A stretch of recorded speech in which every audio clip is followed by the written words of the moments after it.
got the Aatrox on the table too, it's still got the Jarvan on the table. There's a lot to consider. Now, we now see jungle being targeted in the last ban from Royal Reapers, taking out that SQ1. Jarvan, you said, still being there. And we saw like Scan already playing multiple games on it. Some of them were pretty good, some of them were okay. However, this is just a strong jungler. And we did see it last game as well, with that electrocute for the side of EUS. And why not, if Xcan can repeat that, I mean, if Xcan can just replicate that performance, that would be great, as Lee Sin marks our last ban. Kinda surprised to see Lee Sin banned. There is still a lot on the table. Karma has picked up by the side of Royal Reapers. Not really surprised, they've played a lot of Karma this split, and they've shown they'd like to play in multiple roles, so. Alright, Karma, yeah, just picked. First pick, really strong kind of in the top lane. You can also play it in the support. So, yeah, it is available now. Elise is going to be locked in. Jarvan is a possibility, but if you can go Elise, if you are confident in picking that early aggressive jungler, then they're going to do it. And we're possibly going to see even more aggression come out if they do lock in this Pike pick. There is still the likes of Kiana lurking in this lobby, so that's another thing what could be contested as well. I'd like to see Jarvan reply here, because I feel like it'll fit really well with having a Karma in your team. Alright, is MB going to pick it up? That is the real question. Now, just to mention something on the Pike, I think... hold on.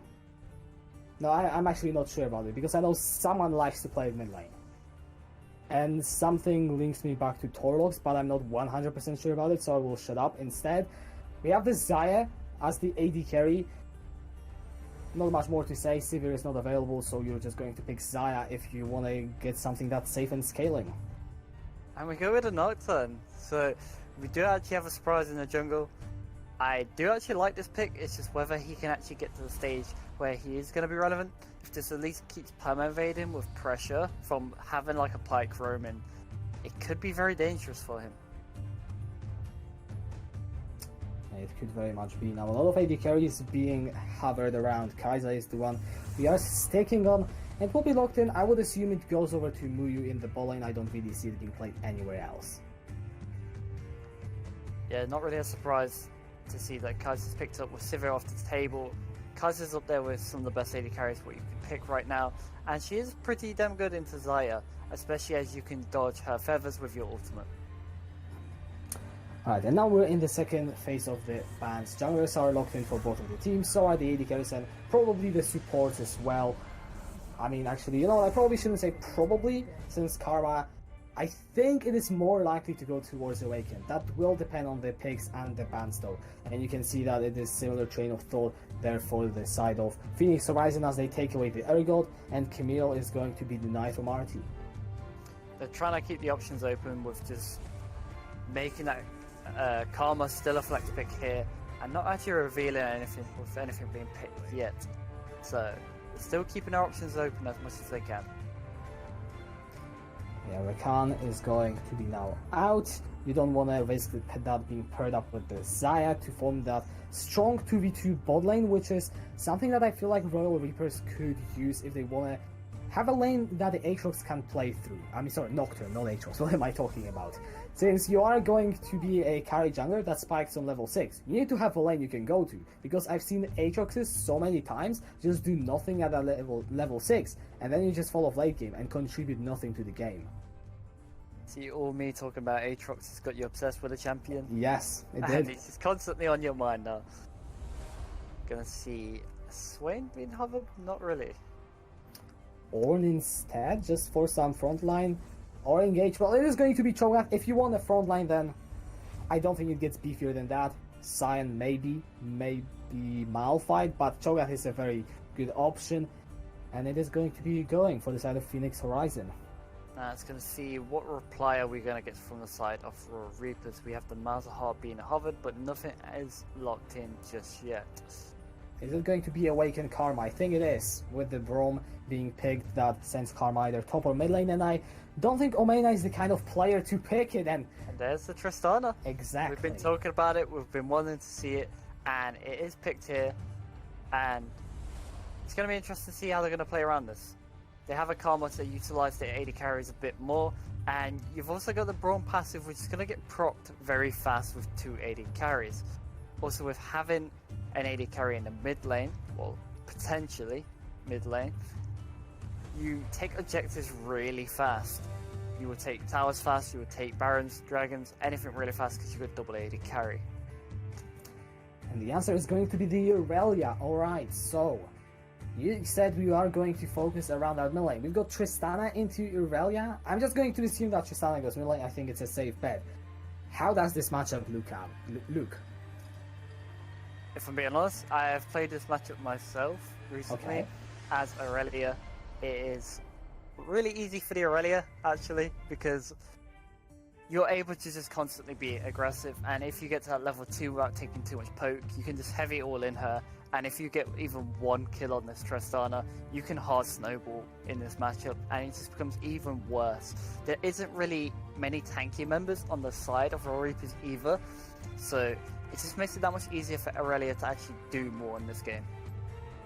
Okay, and you have the Elise to help you as well. I mentioned that, whenever mid lane is the focus, you have to look at the jungle, and we've got Elise and Nocturne. Both junglers then want to gank, though I do have to say that Elise wants to gank more early on. Omena went for that exhaust, and because Tristana of course has a nice escape tool. But talking about the 2v2 jungle and mid lane, who would you really give it to? Do you think Aurelia has the more of a chance to be that snowballer, or are we going to see Tristana just get through the lane and do whatever Tristana mid lane is supposed to do? I think, depending on where Elise goes, is going to be how this game's going to pan out. I want to see this Elise start in red buff, and then sort of just shadowing this mid lane.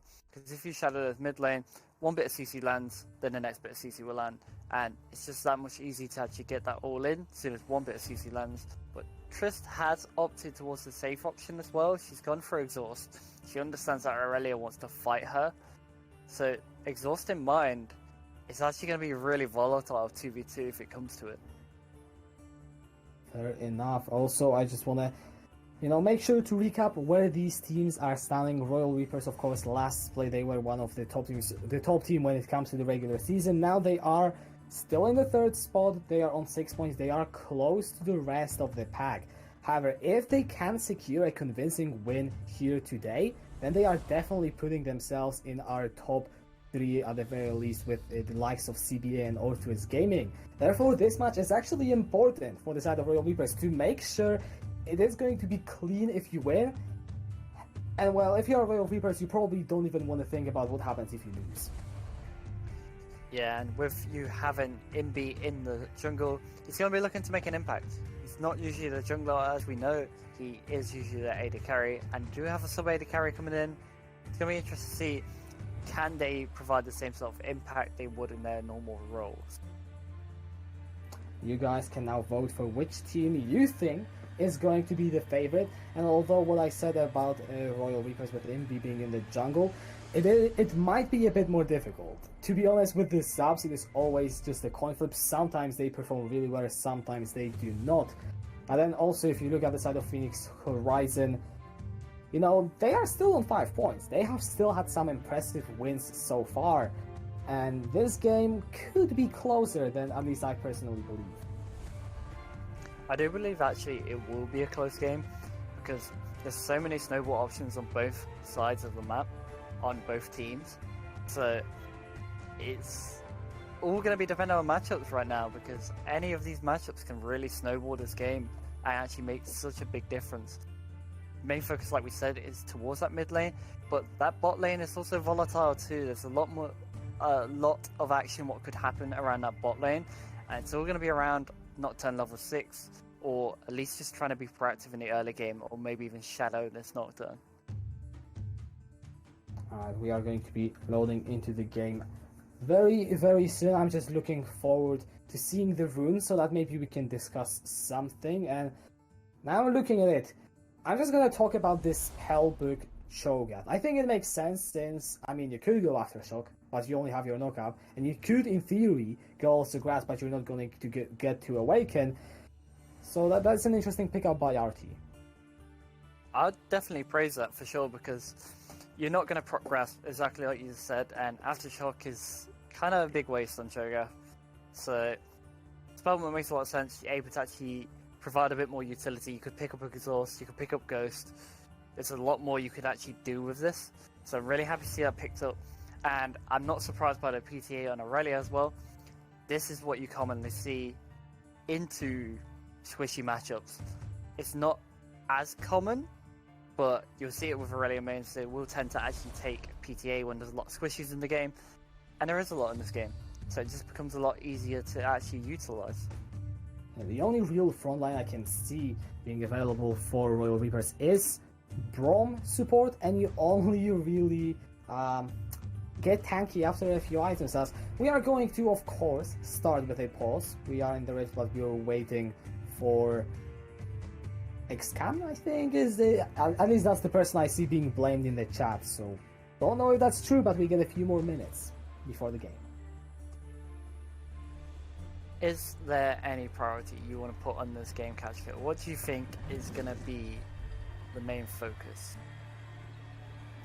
Actually, I really want to see if Xcan and Kralkatoric, the Pike, will move together about level 6 mark. Because if you can gank someone with Elise and Pike, more often than not they're going to die. That's actually something that I personally want to see if happens.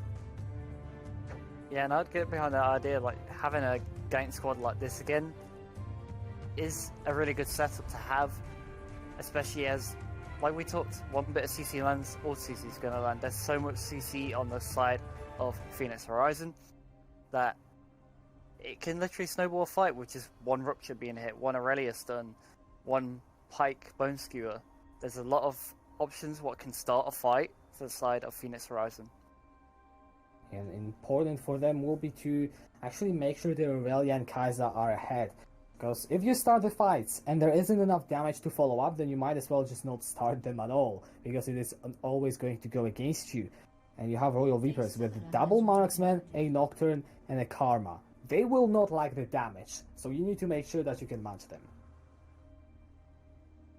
And it seems like we will soon be getting back into the game. Xcan has reconnected, so we're just waiting for the unpause coming through now. I expect a standard 5 point from both teams. I don't really expect much to actually happen level 1. I'd like to actually see an invade to get some vision down by the side of Royal Reapers to find out where this Elise actually is going to start. I think you could make a similar argument with the Pike, but then Nocturne is mostly a farming jungler, so I guess the information on where he will be at the beginning of the game isn't necessarily that powerful, as it is a 5 point from now both the teams. You see MB kind of posturing himself like he wants to go into that topside jungle with Omena and put down that ward. This is exactly what we're seeing. We just see him all hovering towards the entrances. Pike is lurking towards the side. Don't really see much come of this yet. We could look for a late ward by one of these sides. Yeah, MB now stepping forward. There are a lot of pings towards Xcan's current position. You see Royal Reapers moving in. They do get their ward just before that Raptor camp. No response from the side of Phoenix Horizon. They decide we don't really want to know, or maybe they decide it's not worth the risk to just place one ward to know where MB will be going. And both junglers just starting on the red buffs as standard. I actually don't like that ward all too much. I feel like you could have went a bit deeper and put it a bit closer towards the Raptor camp, and it would actually give you a little bit more information. So I would have liked them to go a bit deeper, but they got the ward down nonetheless. So they will see when Elise does do Raptors.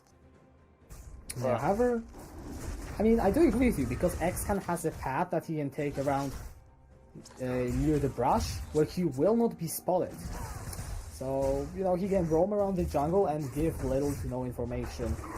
I will see how Royal Reapers decide to play with that information. Now, looking at the lanes, I mean, I'm not sure what I am looking for, really. Pretty standard, people just taking the waves, trying to hit their level 2. I don't think anyone really will have a huge advantage in hitting that level 2 spike, so probably not a lot of early action. We're not really going to see a fun time coming out through top lane.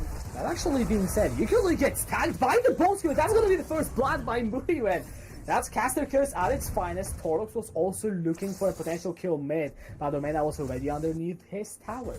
You can see the aggression coming from both these picks, is what I was meant to say. Pyke being aggressive, as soon as they knew they was going to get that level 2, he started walking past that wave before he even hit level 2, and just set up the kill really nicely onto the Braum. And Aurelia just constantly being aggressive in this matchup is what you're going to see. You're going to see so much aggression. Yeah, the stun in onto Omena, he throws down the exhaust. Torlox just gets the kill, flashes out away from Imbi. And that's a 2-0 start in favor of Phoenix Horizon.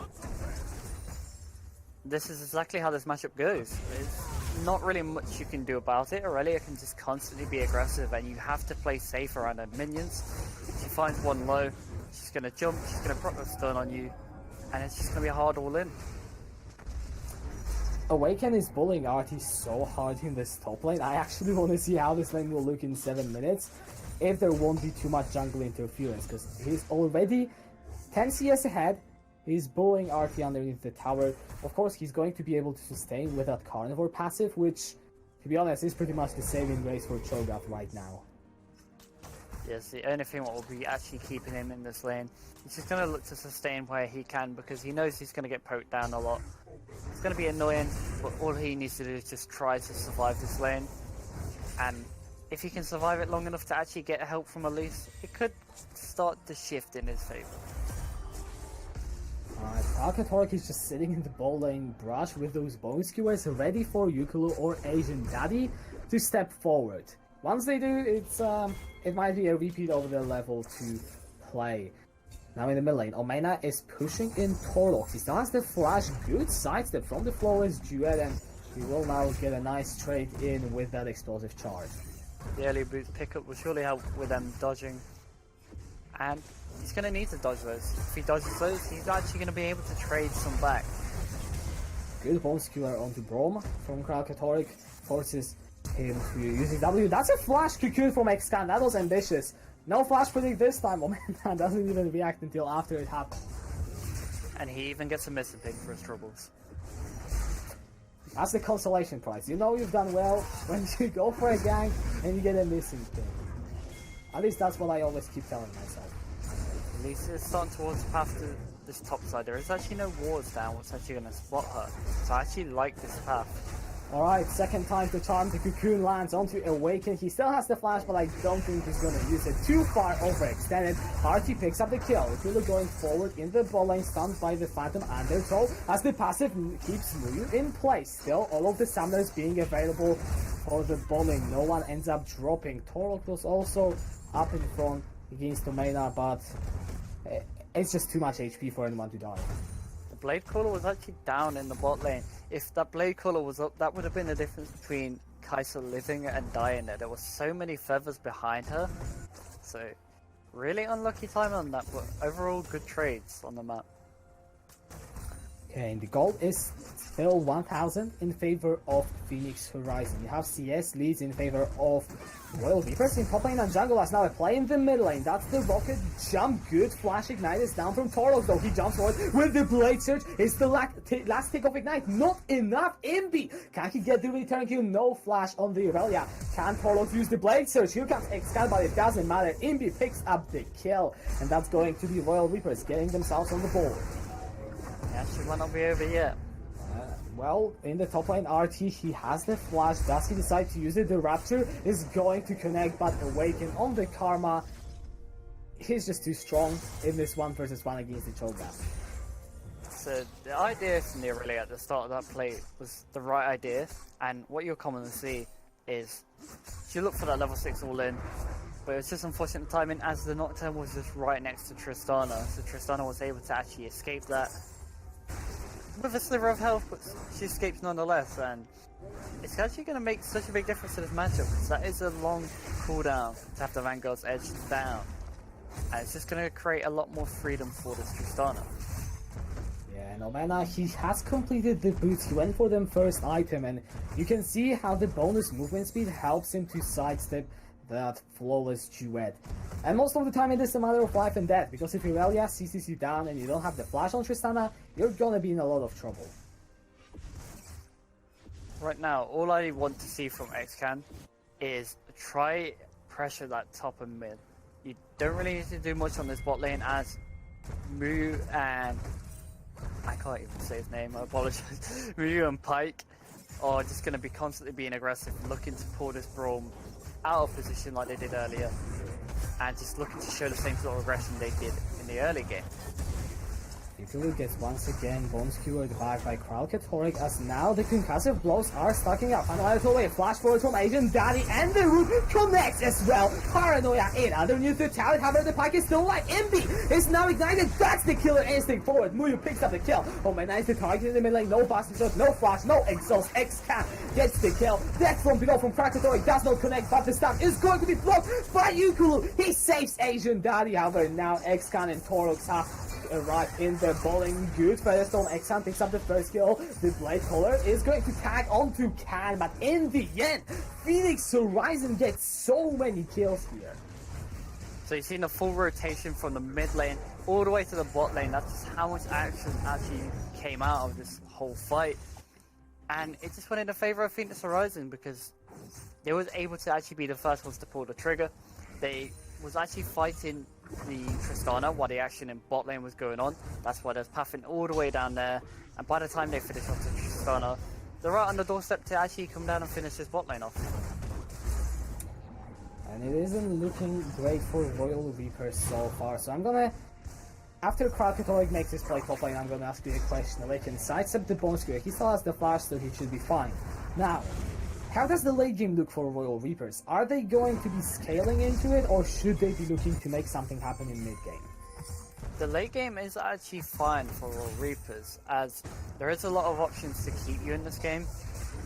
It's like I said, the siege and objective taking for Royal Reapers with a Tristana and a Zarya is still going to be really good. And Trista's melt towers, dragons, barons, so there's a lot of good options to actually stay in this. It's just, if this Nocturne's going to get rolling is the main thing I want to keep my eye on. If Nocturne can actually get some kills under his belt, he can actually be the reason why this game actually gets stalled out. Alright, so far 1-1 and 1 on Imbi. He's ahead in the CS of XCan, so not going bad just yet. You also have Awaken being ahead in the top lane, so if you want to focus on a specific lane, I guess bullying RT is a viable option. At least before he gets super tanky. What I am glad to see though is Kralkatoric, you saw him make moves around the map. He was top lane, he was melee, now he is back bot. This Pike can be the catalyst for now for Zed of Phoenix Horizon to make sure that Royal Reapers don't even get a chance. See a Flash Burn in the top lane. Now that is going to be a heavy focus, that Awaken no longer has Flash here. He's looking for a repeat gank already. XCan has got the flash, Awaken doesn't. So you see him being very careful, very cautious. He has a lot of vision in the two topside brushes, and so he spots the gang from quite far away. RT no flash, but he has got the feast and the ignite. If Awaken ever drops low, which nothing is gonna happen anytime soon, as now RT is going to be very, very low. The focus resolve doesn't finish off. One more auto attack from Awaken finishes the job, and that's the second kill on the Karma top. It's really not fun to play a tank into the likes of Karma, especially when Awaken's played Karma so much this season. And when someone's good at this champion, it is really obnoxious to play against.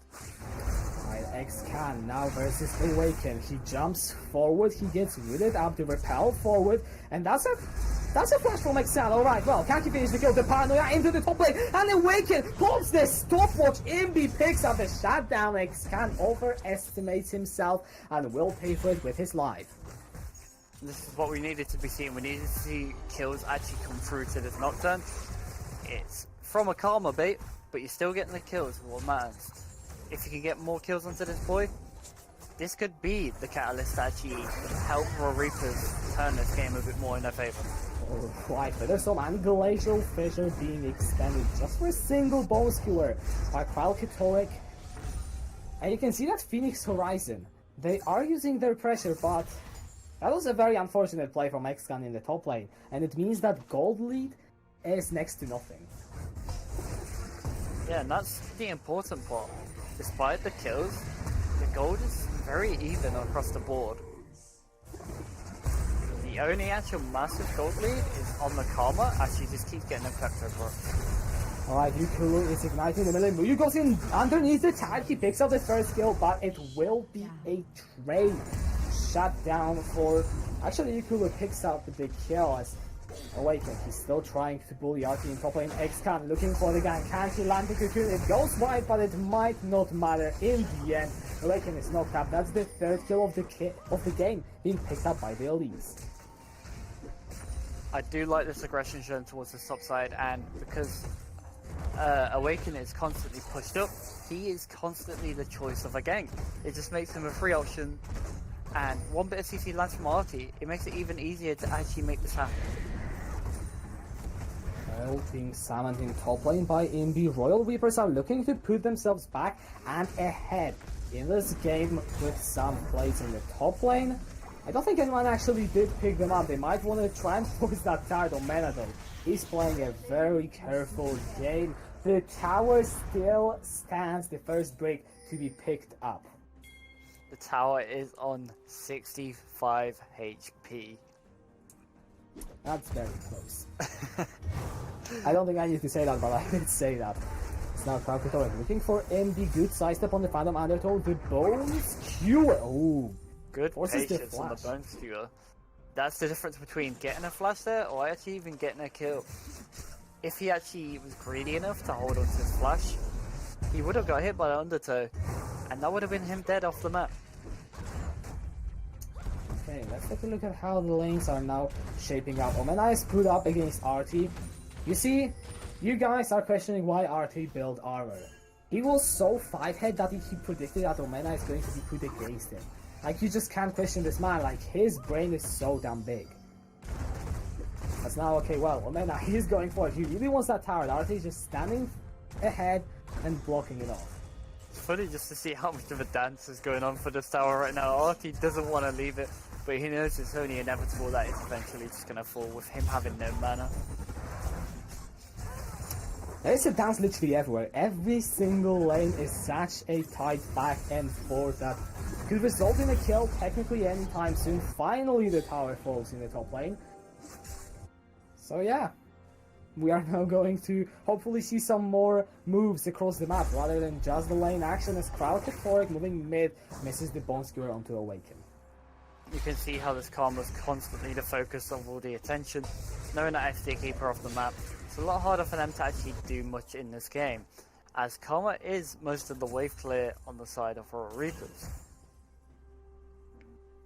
Right, Crowd once again bot lane. He's the roaming pike that we wanted to see. 0, 1, and 5. He has had good impact. He isn't game breaking necessarily, but he's definitely there with his Bone Skewers whenever Phoenix Horizon need him to. And yeah, he's just making his impact. But the gold lead is now curiously in favor of Royal Reapers. That solo lane advantage that Awaken has been able to snowball together with MD picking up the kills is actually doing wonders right now for Royal Reapers. And with how tanky this Karma will get, you can see her items right now. She's got a ton of armor in her inventory. It's going to be even harder to shut her down. Alright, MB jumping in onto Torlox. The flawless duet finds the stand. Ignite is down. Keeps always Vanguard's edge, and Torlox just turns it around. 3-1-0. On the Aurelia, RT going forward in the middle with the righteous goalie. Good flash away from Omena. Exhaust is down as well. That's both the sounds from the mid lane of Royal Reapers as the action doesn't stop. Xcan in top lane Awaken. 1 versus 2. Burns the flash. Is now under the tower. No ultimate from Aurelia, and that should be the end of this chase. You really can't underestimate the damage that will come through from Aurelia, especially when she has a Sheen, especially with a Tiamat on top of that. And it's a PTA burst. People always underestimate this. Is why it's actually so good on Aurelia against Squishies. And it just got showcased. Oh, so does the Blade Surge proc the PTA Yeah, stats? it does. That makes now so much more sense. Alright, well, now you see why it is so powerful. Torlox is kneeling his Triforce, and if we take a look at the items, we already have RT on the most important Cho'Gath item. Just get that Righteous Glory so he can run people down. Muyu on 2 items. I'm actually going to see how close is he to stacking that Muramana. He's actually fairly close. 519 at 70 minutes is good for a Kai'Sa. And once he does that, he's going to be insanely strong. So the spikes are there for the side of Phoenix Horizon. But Royal Reapers are still getting the objective in the form of that Mountain Dragon. So I've got an interesting fact for you. We have 6 plates for the side of Royal Reapers and 2 plates for the red team on Phoenix Horizon. So that's where a lot of the gold has actually came from in this game, actually keeping Royal Reapers in this game. Alright. Okay, and now Ukulu is left to defend in the ball lane. I think this tower should fall with the demolish from Kraken, unless Asian Daddy comes here very fast. Because the glacial fissure available for the Braum, it seems that Muyu and Kraken will just decide to disengage. This game is truly on a knife's edge. You have the Duskblade of Drakthar being picked up by the Nocturne, Blade of the Ruin King on the Tristana, Triforce on Irelia. Everyone is hitting their items. Yeah, and it's important to actually say how big of a power spike this is for Irelia. Getting that Trinity Force just makes you even harder to deal with. And this is one of your biggest power spikes. And you're going to hit so hard with this. So that's why Irelia is actually being put in the side lane right now. Okay, RT versus Omena in the mid lane. I feel like no one is just dealing damage to anyone in this 1 versus 1. I think Omena will have the edge just because Blade of the Ruined King. But it's definitely going to be a while till one of them drop. It's entertaining. This is the peak of entertainment. Just get a fixed cam on the mid lane and yeah, wait for Xcan to try and get his cocoon out. I mean, if you want, we can always bring back the Nautilus Maokai method. Please, let's not. Alright, now we get a play in the bowling. That's it. That's it on Drakthar on that Nocturne. Can Indy do a lot? He doesn't get to burst anyone down. There is the teleport from the side of Royal Reapers. It might. Oh, it actually got interrupted by Torlox in the top side. Awaken will not be joining the fight in the bot lane, and no one ends up dying. The sidestep on that Irelia was actually so important. I don't know if it was a sidestep or a whiff. It kind of went too fast for me to actually notice, but that actually missing is the difference between awakening, living, and dying. Phoenix Horizon setting their sights on that bot lane tier 1. At the same time, Torlox, he really wants to get that top lane turret. Health bars are running low for Royal Reapers, and I'm wondering if they will have to disengage. Ukulu definitely forced to base, and RT is just staying in that bot lane. He is still very healthy, and that should be the turrets being equalized 1-1 in a couple of seconds. Slowly but surely. Alright, well, Asian Daddy, he's going to get engaged upon. Pops the heal, pops the flash, pops the Featherstone. He's got nothing more left. The feast is there. RT says, thank you very much. It's 10 kills Envy. That's 2 kills now. Being picked up by Phoenix Horizon on top of a kill. That is a massive play for them. I only just realised as well. We've got a Execute squad coming through for Phoenix Horizon. Execute on Cho'Gath and Pike. If only we had gotten this game. Mana gets bones keyword back. The flash doesn't quite connect. Traffic heroic drops down to 200. Omena going forward. Death from below doesn't pick up the kill. It's a 1-for-1. Omena falls. However, it is still in favor of Phoenix Horizon. They get the 2-for-1. They further their gold lead, and it is sitting at 3,000 at 21 minutes. This is Phoenix Horizon actually putting the amp on their lead and actually pushing more of this because they got those kills. So A's get another tower. And now the Mana Moon is finished on Kai'Sa. She is going to hit so hard, and this Baron should be the next thing contested. 21 minutes so far, and no vision being invested from either of the teams just yet. But I do agree with you, it should be the next objective for really both of the squads. Phoenix Horizon, they want to end this game. They're not scaling badly, but if you are in the lead, you don't want to give the other team any chances. Still options for Reapers to get back into this. There's still the pick potential they have, and the fact that they can prop stuns really fast on this side. If the Winter Spite ever connects from Ukulu, you can expect Omena and Asian Daddy to already be on the target and getting the work done with the stuns, with all the damage as well. And really, the only tank is RT. Everyone else is fairly squishy as Indy going in the top lane onto Torlox, who's already down to half. He's fleeing away. That's a 700 gold shutdown going to the jungler of the Royal Reapers. And this is the person we need to be getting the kills. This is the picks we was talking about just a second ago. And they did exactly that. They pulled the trigger, found already on the side lane, 700 gold going over to your team. It's going to help you a lot in trying to get back into this game. We see a lot of mid lane action. Those tier 1s in the mid lane still standing up, which means that you don't really have that many opportunities to get deep vision in. You saw Cloud, he goes in, clears out the control, gets out. He has no time to do anything else but that. We might be getting a 5 versus 5 around this Mountain Drake. So important when securing those other objectives. Is Muyu jumping forward, Visual Fissure is thrown down. RT sticking in that front line, soaking up all the damage. He's flashing in, Awaken, he does get taken out. Cloud going in for the kill. He gets the second death from below, picks up the double before getting shot down by NB. Omena running away from the side of Phoenix Horizon, who already have 2 kills on the board, looking to make it a third, and as Paranoia is coming through, can't will be turned around. They pick up the first kill. Omena is still alive. Muyu finally takes him down. It is a 3-4-2 in favor of Phoenix Horizon. As MB, that is a good spell. She is flashing forward, gets the shutdown. It's another trade of gold. Torlox, he's actually full health. Can he continue the chase onto Asian Daddy? Can Phoenix Horizon secure the extended ace? Torlox is definitely trying. The Polish duet goes wide and he will just drop the chase. Some massive gold actually been shifting around in this game. That's only 3k now. So the gold lead is actually getting smaller, and this Nocturne actually picked up another shutdown, which is so important here because now Nocturne has a GA. Gonna make him more annoying in this game, and he still has that one-shot potential onto some of the carries in this game. Mountain Drake now secured for Phoenix Horizon. They are 3,500 gold in the lead. They have this 6, 1, and 3, at least 3 items now sitting on the Kaiser, but you mentioned the GA being completed by MB. 2 items on Asian Daddy. Omena is getting there.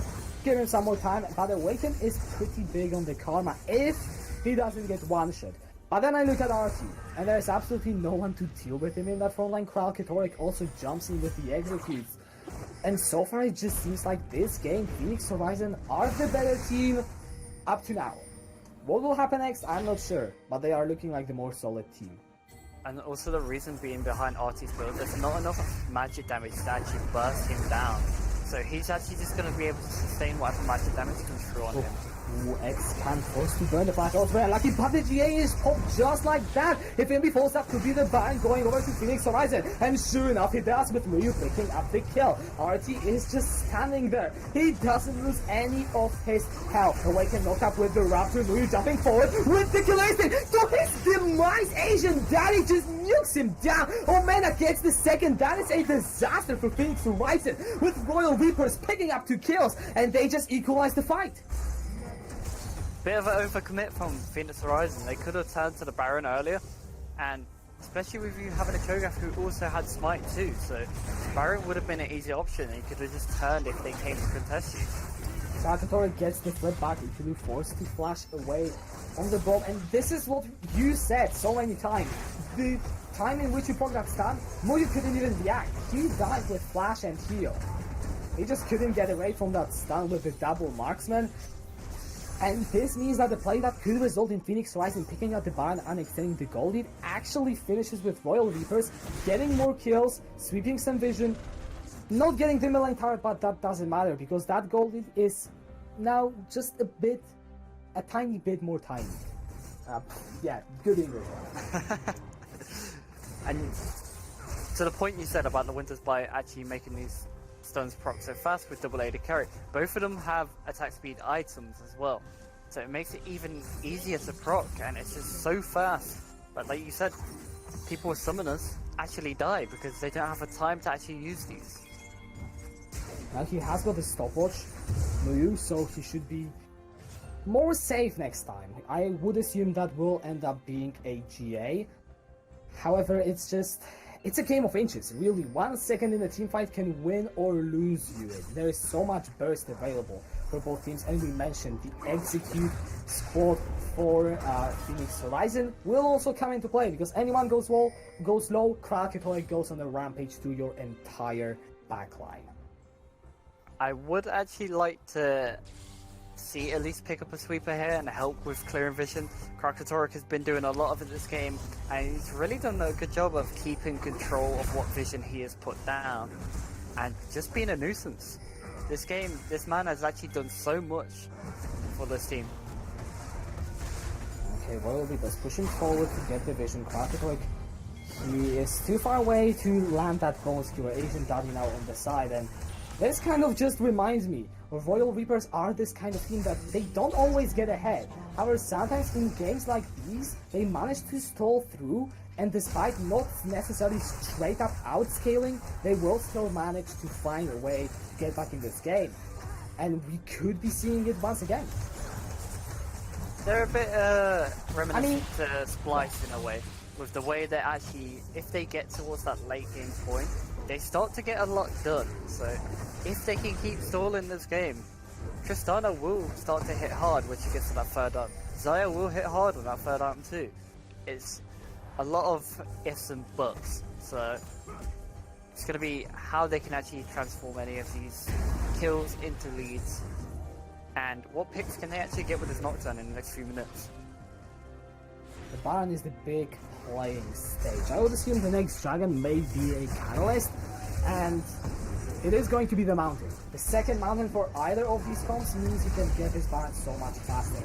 Xcan will be moving towards the bot side. If they can kill Awaken, their timers at this point are long enough for you to get some major work done. And sure enough, you see the Righteous Glory being pulled by RT onto Awaken. Flash still available on the Karma, however, MB is close. Paranoia onto RT. Can he get the kill? Yes, he does. Xcan is going to be next. The shield pops down, the repel away. Xcan, no flash.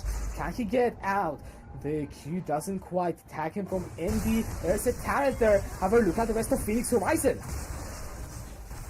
Wait, it's a reply on the side of Phoenix. Go straight for the Baron. Yeah, Royal Reapers aren't even there. They're not contesting. It's a free Baron for Phoenix Horizon. Yes, it will be a trade for a tower and Mountain Dragon, but you're still behind. Phoenix Horizon are still ahead. That Baron could be the game ender if executed properly. It's a 4-item Kai'Sa. People need to understand that if she's not on the map, she could easily do this Baron. She only needs one other member there, and she absolutely melts it. She melted the Baron, and Royal Reapers couldn't do anything about it because it was unbeknownst to actually being done. And we'll see why they decide to pressure. Because you have got RT who's just sitting in a silent, you can't really kill him unless you commit multiple members. Then you also have Torlox. Triple items on Aurelia. He's starting to get to a point where 1v1, I don't see anyone beating him on the side of Royal Reapers. Royal Reapers will need to group up, but if you are against the Baron buffed up team, that task becomes significantly more difficult. And the issue right now is it becomes a lot harder for the side of Royal Reapers to actually clear these Baron minions, because you have to walk them a lot closer, and just like that. Yeah, that is a big cooldown. However, now engaged. In the middle with the Paranoia, the repel is going to be popped. He starts the GA on himself as that Xan going into the backline just to die and trying to delay the inevitable as Muyu is taken down. Royal Reapers, they are against the Baron. They do not care. They force the play mid. They get 2 kills. They will be pushing forward as Somena was forced to use that rocket jump away. Torlox is pressuring top side. He will succeed in taking that tier 2. But Royal Reapers, they might have lost the Baron. I don't think they care too much about it though. With them having 2 mountains with a Tristana comp, you see how fast these objectives now. We've got double marksmen, and they just get through so fast. The inhibitor is the touch. I'm not sure if they're going to be able to take it. RT sets up with the Rapture. The flawless duets lands a bit short. The inhibitor is actually going to be falling in the end. Against the Baron buff, against the 2,000 gold deficit, Royal Reapers get the fight. They pick up the inhibitor, and it doesn't even feel like they were ever out of this game.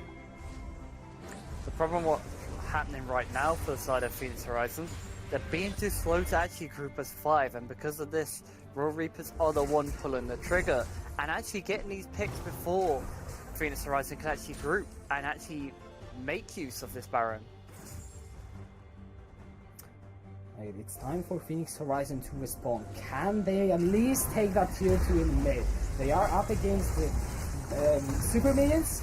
However, they have the whole 5-man stack with a Baron buff and a whole lot of Demolish roots on their side, so they do manage to at least get, I'm gonna call it a consolidation prize. We still have to keep our eyes on Muyu, because the reason why Phoenix Horizon lost that fight in mid lane, Muyu couldn't do a damn thing. He's on 4.5 items. He's going to be massive if the situation allows him to. But this is more than one occasion where Muyu has been the one caught out, actually delaying Phoenix Horizon being able to do more in this game. And this is the main reason why Royal Reapers are actually coming back into this game slowly. They keep picking him off, and it just opens up more options for them. Very true, you need that front line of RT at the very least for Muyu to feel safe. And most of the time you see RT being in the side lane. Now they are grouping up, they recognize that maybe we have a chance in a 5-5 if we somehow manage to make RT soak up enough to stay alive in the front line, and Muyu gets enough time to cut through Yukulu and maybe some other members, as yeah, the bomb did get technically cut out, but he was safe enough. And now it is Phoenix Horizon putting down the pressure. All we need to see right now is one pick from either side, and it honestly could be the game from there onwards. We have Super Minions in the mid lane, but we don't have the base cracked on the side of Royal Reapers. Paranoia in onto Torlox, top lane Indy trying to get the kill. The stopwatch is already popped, Omena goes over the wall. Torlox is level 18, throws down the banger chase, good bastard shot. He's still going forward though. Torlox is onto Omena, but it's a shutdown for the Tristana. Irelia is down. Royal Reapers now find themselves in a 5 versus 4 situation. And they're the ones who pull the trigger first again, and because of this, they are getting these picks, and with the exhaust there actually makes the difference between Irelia not getting a kill. Torlox is still 41 seconds before he respawns. RT trying to recall. He actually will not be interrupted. That was very much close. Next dragon spawning up. It is the Ocean. Not the most important this late into the game, but I would assume teams will still try to take it just for the sake of the Elder spawning sooner. And we talked about the items. Asian Daddy hit his 4th one. Yeah, and Omena actually is building towards his 4th item right now. Just checking gold real fast. He is sitting on 1.1k gold too. So, he will be getting closer towards that item. Definitely, it will definitely be a Z item with the Brawler's Gloves. I'm not sure which one would be the most optimal in this situation. Or actually, you know what? Do I just not know something? Anyways, he picks up the BS sword for some more damage. I'm bad with 80 kills, alright guys? Forgive me. And now, the next Baron is spawning. You can already see both teams rotating up, trying to put down the vision. And so far, I can't really see, but Phoenix Horizon seem to have the pressure in the lane, at least at this point, and they have the deeper wards. So still at this point, Xcan has not picked up a sweeper as well. And I want to point this out because it's actually so vital. This late in the game, one pick could be the end of it. So with you not being able to clear wards for your team and actually create more pressure in these blind spots, you're relying on Karakatari doing all of it for you. Paranoia in the mid lane onto Xcan. He's got a flash on the Elise, uses the repel instead. However, what comes up must come down into the waiting hands of Envy.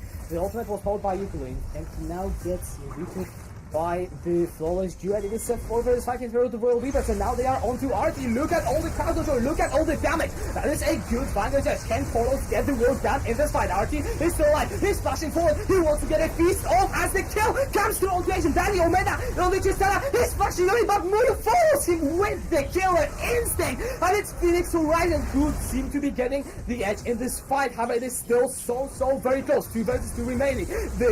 The GA pumps down, Inby goes down. That's Phoenix Horizon getting the 4-4-3 fight. You see what happens finally when someone actually gets to frontline for Muyu?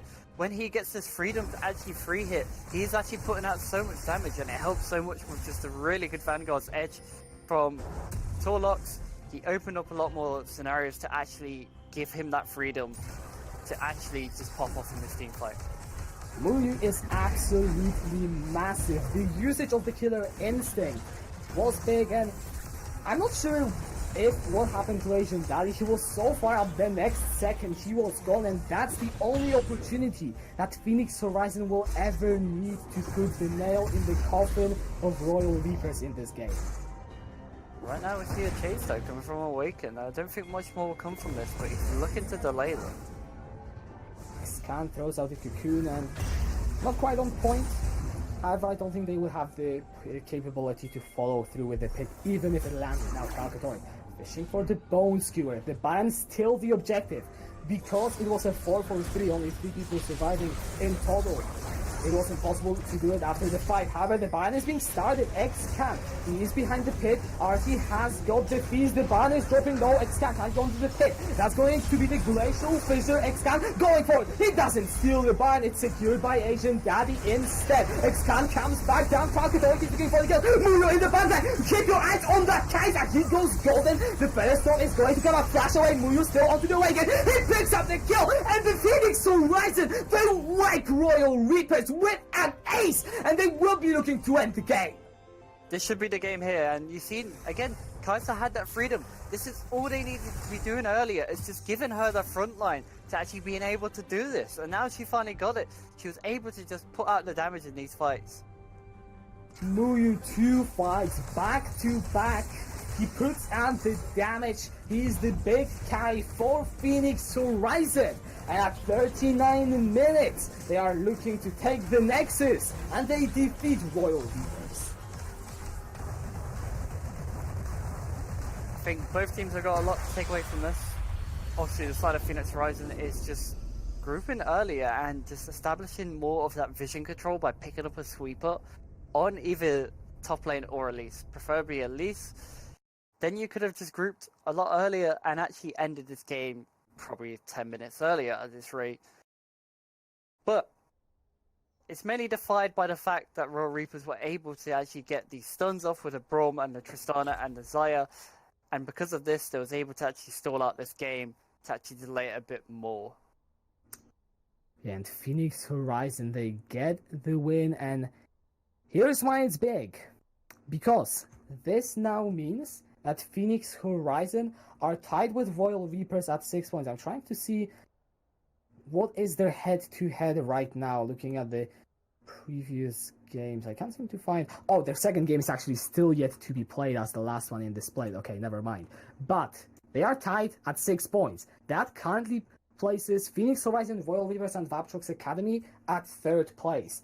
This win is actually massive because the points are so tight between the 3rd and...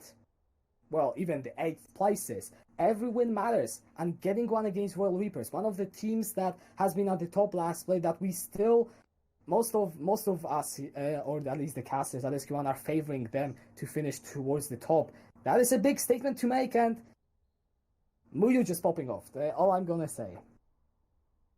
Yeah, and you'd definitely be right. Like, you can see the damage coming out when you look at the damage numbers on the side of Phoenix Horizon. It's all Muyu's damage. It's 28k. Even the next closest to him is 16k from Elise. So you see how much damage he's actually putting out when he gets the opportunity to do so.